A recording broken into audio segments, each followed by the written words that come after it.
Okay, so Assalamualaikum warahmatullahi wabarakatuh. Let me introduce myself. My name is Naya Yulika, and I'm here going to talk about some questions from weakness of morals, proof of lack of faith. So the first question is, what is the connection between faith and morality? So faith and morality are like two sides of the same coin. Faith serves as the internal compass that guides a person to act in ways that align with divine principle, and while the morality reflect those principles in daily behavior. A person's moral action are a visible manifestation of their inner faith. Without strong morality, faith can appear hollow as true belief naturally inspires kindness, honesty, and justice.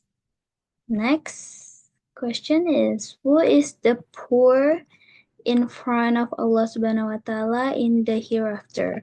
So the poor in the sight of Allah SWT on the day of judgment are those who, despite having performed act of worship, find themselves spiritually bankrupt due to their mistreatment of others, as the Prophet Muhammad, peace be upon him, explained. These individuals will lose their good deeds to repay those they wrong through lies, insult, or harm, leaving them empty-handed and devoid of rewards. Next question.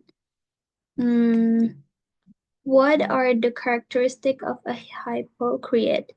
So hypocrisy is marked by behavior that contradict the values of Islam. According to the Prophet Muhammad, peace be upon him, a hypocrite can be recognized by three traits.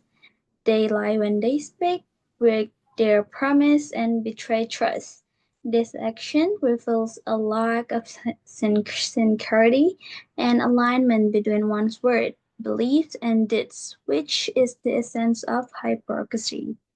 Hypocrisy.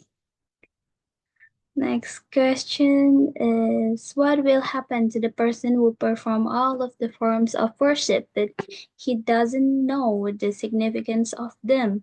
So performing worship without understanding its purpose is like going through the motion without meaning, such as acts becoming more ritual rather than expression of devotion. This lack of understanding can prevent the individual from gaining the spiritual benefit of worship, such as humility, gratitude, and sense of accountability to Allah SWT.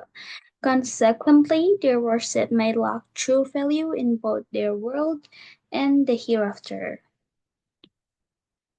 And next, explain the following hadiths. Modesty and faith are twins. One will give up, one has to lose the other two. So this hadith highlight the inseparable link between modesty and faith. Modesty is a natural outcome of a heart filled with faith as it reflects awareness of Allah SWT and respect for His commands. When modesty fades, it often signals a weakening of faith as the individual becomes less mindful of moral boundaries and divine expectation. And the last question, when is our worship regarded useful for us as well as for others?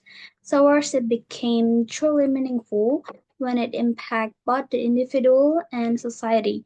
For the worshipper, it strengthened their connection to Allah SWT and nurtures qualities like patience, humility, and gratitude. For others, it is useful when it inspires the worshipper to act with kindness, fairness, and generosity, creating a ripple effect of goodness in the community. True worship transcend personal benefit and extend to uplifting others. Then so that's all for me. Thanks for your attention. Wassalamualaikum warahmatullahi wabarakatuh.